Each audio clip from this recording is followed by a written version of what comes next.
గురుమూర్తి దేవుడి మీద ఒట్టు పెట్టి మాట తప్పిన వ్యక్తి రేవంత్ రెడ్డి. ఆ రోజు అటున్న సూర్యుడు ఇటు కొడిచిన, భూమి ఆకాశం ఒకటైనా మాట తప్పను అని మాట్లాడిండు. కురుమూర్తి వెంకటేశ్వర స్వామి మీద ప్రమాణం చేసి చెప్తున్న మాట తప్పను, 15 ఆగస్టులోగా రైతుల రుణమాఫీ చేస్తా అని పార్లమెంట్ ఎన్నికల ముందు రేవంత్ రెడ్డి గారు ప్రజలకు మాట ఇచ్చారు. మరి నిజంగా మాట మీద నిలబడ్డారా? నేను ఇప్పుడు వస్తూ దారిలో ఒక ఊర్లో ఆగాను, నెల్విడి గ్రామంలో ఆగాను. అక్కడ రైతు లక్ష్మయ్య, అదేవిధంగా కృష్ణ యాదవ్, సీతమ్మ, శాంతమ్మ, కొంతమంది రైతులను అడిగాం రుణమాఫీ అయిందా అని. మాకు కాలేదు అని చెప్పారు. ముఖ్యమంత్రి గారు నేను అనుకున్నా, మొన్న ఈ మధ్య కురుమూర్తి దర్శనానికి వస్తే పాపం చేసింది కదా, దేవుడి మీద ఒట్టుబెట్టి మాట తప్పింది కదా, బహుశా కురుమూర్తి స్వామిని వేడుకుంటాడేమో, తప్పైందని క్షమించుమని వేడుకుంటాడేమో ముఖ్యమంత్రి అనుకున్నా. కానీ ఆయన ప్రాయశ్చిత్తం చేసుకోలేదు. ఇలా రేవంత్ రెడ్డి ప్రాయశ్చిత్తం చేసుకోలేదు. కానీ ఒక బాధ్యత కలిగిన నాయకుడిగా చూపిద్దామంటవా?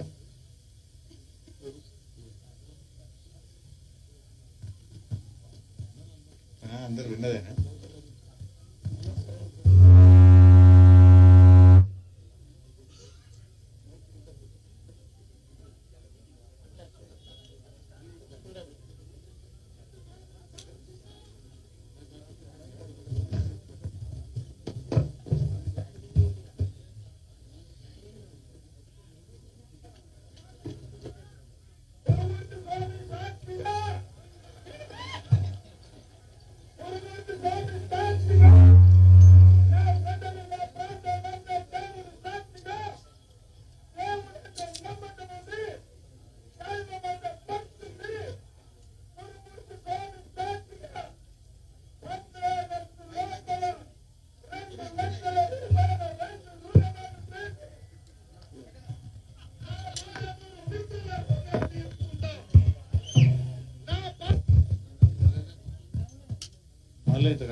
కురుమూర్తి స్వామి సాక్షిగా, నా ప్రజలు నా ప్రాంతం నమ్మే దేవుడు సాక్షిగా, దేవుడంటే నమ్మకం ఉంది, దైవం అంటే భక్తి ఉంది.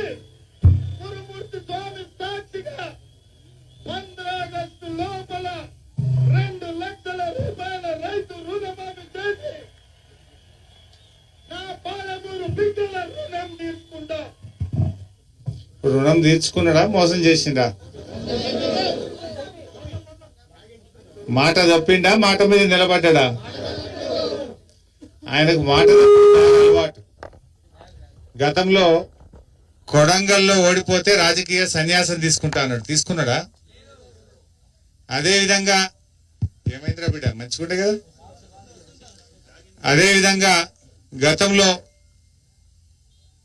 బాండ్ పేపర్ మీద, ఎన్నికల ముందు బాండ్ పేపర్ మీద రాసిచ్చాడు, 100 రోజుల్లో 6 గ్యారంటీలు అమలు చేస్తా అని బాండ్ పేపర్ మీద రాసిచ్చాడు. మాట మీద నిలబడ్డా? కురుమూర్తి దేవుడి మీద, కనబడ్డ దేవుడి మీద, చర్చి మీద, దర్గాల మీద, మసీదుల మీద ఒట్టుబెట్టి 15 ఆగస్టులోగా రుణమాఫీ చేస్తాడు. మాట మీద నిలబడ్డా? అంటే రేవంత్ రెడ్డికి మాటలు ఎక్కువ, చేతలు తక్కువ. జనరల్ గా ఎవడు ఎక్కువ మాట్లాడతాడు, తిట్ల పురాణం ఎవడు అందుకుంటాడు? చేతగానోడు, పరిపాలన చేతగానోడు, ఓడిపోయేవాడు, ఫ్రస్ట్రేషన్ లో ఈ వదులుపోతు మాటలన్నీ మాట్లాడుతుంటారు. ఇవాళ రేవంత్ రెడ్డి పొద్దున్న లేస్తే నిన్న 45 నిమిషాల ప్రసంగం చేస్తే 50 సార్లు కేసీఆర్ని యాద్ చేసుకున్నాడు. ఆయనకు నిద్రలో కూడా కేసీఆర్ యాదికి వస్తుండు, నిద్రలో కూడా బీఆర్ఎస్ యాదికి వస్తుంది. మరి కేసీఆర్ లేకుండా చేస్తా అంటాడు.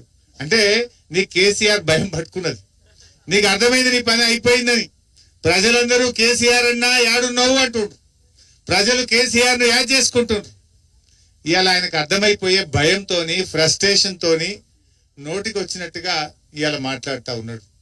అందుకే మేము ఈరోజు మా గౌరవ మాజీ మంత్రివర్యులు శ్రీనివాస్ గౌడ్ అన్న, లక్ష్మారెడ్డి అన్న, నిరంజన్ రెడ్డి అన్న, అదేవిధంగా స్థానిక మాజీ శాసనసభ్యులు ఆల వెంకటేశ్వర రెడ్డి గారు, గౌరవ మాజీ శాసనసభ్యులు అందరం కూడా ఆర్ఎస్ ప్రవీణ్ గారు ఆ దేవుణ్ణి దర్శించుకున్నాం. జనరల్ ఏమైందంటే పాలకుడే పాపం చేస్తే ఆ రాజ్యానికి అరిష్టమట. పాలకుడు పాపం చేస్తే, పాలకుడు దేవుడి మీద ఒట్టుపెట్టి మాట తప్పితే ఆ ప్రాంతానికి నష్టం జరుగుతుంది. ఆ దేవుడికి కోపం వస్తే కురుమూర్తి స్వామి ఎంత మంచోడో మరి పాపం చేస్తే అంత కోపానికి కూడా వస్తాడు. అందుకే ఆ దేవుణ్ణి ప్రార్థించిన మేమందరూ పోయి, ఈ ముఖ్యమంత్రి పాపాత్ముని క్షమించు, నీ మీద ఒట్టుపెట్టి మాట తప్పిండు, ఈ పాపాత్ముని క్షమించి ప్రజల్ని కాపాడు దేవుడా అని ఆ కురుమూర్తి వెంకటేశ్వర స్వామిని ప్రార్థించా.